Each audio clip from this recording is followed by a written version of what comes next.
Sir, ഇവിടെ ബഹുമാനായ മന്ത്രി നല്ലതുപോലെ ശ്രമിച്ചത് ഞങ്ങൾ ഇപ്പോൾ വിഷമത്തിലായത് മുൻ സർക്കാർ ഒരു ധാരണാപത്രം ഒപ്പിട്ടു. അതുകൊണ്ട് വേറെ യാതൊരു വഴിയുമില്ല. അതുമായി ബന്ധപ്പെട്ട് മുന്നോട്ട് പോക്ക് മാത്രമേ ഞങ്ങളുടെ മുന്നിൽ വഴിയുള്ളൂ.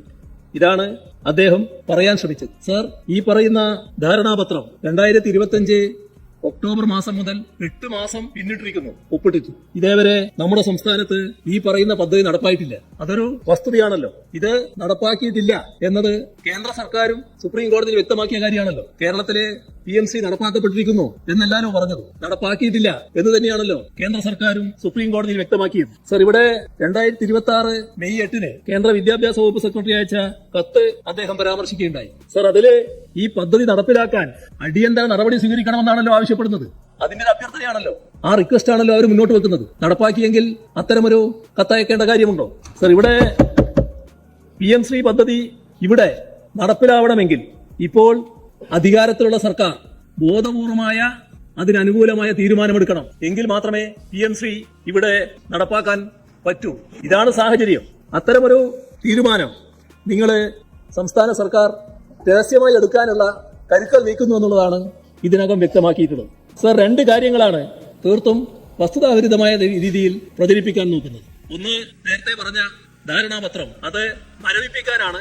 അതിലൂടെ അല്ലാതെ റദ്ദാക്കലല്ല LDF സർക്കാർ ചെയ്തു തീർന്നു. സർ, LDF സർക്കാർ ഒക്ടോബർ 23 2025 ഒക്ടോബർ 23 ഈ പറയുന്ന ധാരണാപത്രത്തിൽ ഒപ്പിട്ടത്. പക്ഷേ കാണേണ്ടത്, ഞങ്ങളെടുത്ത നയപരമായ തീരുമാനത്തിന്റെ ഭാഗമായി തന്നെ 2025 നവംബർ 12 അതായത് 20 ദിവസത്തിനകം ധാരണാപത്രം മരവിപ്പിച്ചുകൊണ്ട് കേന്ദ്രത്തിന് ഔദ്യോഗികമായി കത്തയച്ചു. സർ, ആ കത്ത് സംസ്ഥാന സർക്കാരിന്റെ നിലപാടാണ്. ആ നിലപാട് സർ ഇവിടെ മരവിച്ചല്ലോ. ഒരു കാര്യത്തിലും പിന്നീട് മുന്നോട്ട് പോയില്ലാലോ. സർ, ഈ കേരളത്തില് സംസ്ഥാന സർക്കാരിന്റെ അന്നത്തെ നിലപാടിനെ തുടർന്ന് ഇതാകെ മരവിക്കുകയും ഈ പദ്ധതി സംസ്ഥാനത്ത് ആരംഭിക്കാൻ കഴിയാതെ വരികയും ചെയ്തല്ലോ. അതൊരു വസ്തുതയല്ലേ. കേരളത്തിൽ ഇപ്പോ PMC പദ്ധതി നടപ്പായിട്ടില്ലല്ലോ. മറ്റൊന്ന്, സർ, ഇവിടെ വല്ലാതെ വാദിക്കുന്ന ഒരു കാര്യം, ഒപ്പിട്ട ധാരണാപത്രം പിന്നെ അതിൽ നിന്ന് പിന്മാറാൻ അവകാശമില്ല എന്നാണ്.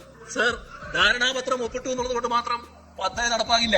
പദ്ധതി നടപ്പാക്കണമെങ്കിൽ ധാരണാപത്രത്തിന്റെ അടിസ്ഥാനത്തിൽ ചെയ്യേണ്ട കുറെ കാര്യങ്ങളുണ്ട്. സംസ്ഥാന തലത്തിലും ജില്ലാ തലത്തിലും മോണിറ്ററിംഗ് കമ്മിറ്റികൾ രൂപീകരിക്കണം. മാത്രമല്ല, പദ്ധതി നടപ്പിലാക്കുന്ന സ്കൂളുകളുടെ വിശദാംശങ്ങൾ കേന്ദ്ര സർക്കാരിനെ പോർട്ടലിലൂടെ അറിയിക്കണം. ഇത് 28/10/25 തന്നെ സംസ്ഥാന സർക്കാർ ഇത് സംബന്ധിച്ച ഓൺലൈൻ പോർട്ടലിന്റെ പ്രവർത്തനവുമായി മുന്നോട്ട് പോകുന്നില്ല എന്നറിയിച്ചിട്ടുണ്ട്. അതോടൊപ്പം തന്നെ ധാരണാപത്രം ഒപ്പിട്ടതിന് ശേഷം കേരളത്തിലെ ഒരു തരത്തിലുള്ള മോണിറ്ററിംഗ് കമ്മിറ്റികളും രൂപീകരിച്ചിട്ടുമില്ല. ഒരു കാര്യവും നടന്നിട്ടില്ല. സോ, അതേപോലെ തന്നെ ഓരോ ബ്ലോക്കിലും 2 സ്കൂൾ വീതമാണ് PMC സ്കൂളായി ഉയർത്തേണ്ടത്. അങ്ങനെ ഒരു ലിസ്റ്റും കേരളത്തിൽ ഇതേവരെ ഉണ്ടാക്കിയിട്ടില്ല. സ്കൂളുകളുടെ ലിസ്റ്റ് കൈമാറിയിട്ടുമില്ല. സർ, പദ്ധതി നടപ്പാക്കുന്നതിന് സംസ്ഥാനം 40% ഫണ്ട് വകയിരുത്തണം. ഇതും നടന്നിട്ടില്ല. ഇതില് സംസ്ഥാനം പാലിക്കേണ്ട മറ്റ് അനുബന്ധ നിബന്ധനകളുണ്ട്. ഇതൊന്നും നിർവഹിച്ചിട്ടില്ല. അപ്പൊ ഇതൊന്നും നിർവഹിക്കാതെ പദ്ധതിക്ക് മുന്നോട്ട് പോകാനാവില്ല. ഒപ്പിട്ടതിന് ശേഷമാണ് ഇതൊക്കെ വരേണ്ടത്. ആ വരേണ്ട കാര്യങ്ങളാണ് ഇവിടെ നടക്കാതായിട്ടുള്ളത്. ഇത്രയും കാര്യങ്ങള് നമ്മുടെ സംസ്ഥാനത്ത് അംഗീകരിച്ചുകൊണ്ട് തന്നെ ഞങ്ങൾ ഈ പദ്ധതിയുമായി മുന്നോട്ട് പോകാനില്ല എന്ന് വിദ്യാഭ്യാസ മന്ത്രിയുടെ നേതൃത്വത്തിൽ കേന്ദ്ര വിദ്യാഭ്യാസ മന്ത്രിയെ കണ്ട് അറിയിക്കുന്ന നിലയാണ് നേരത്തെ LDF സർക്കാർ സ്വീകരിച്ചത്.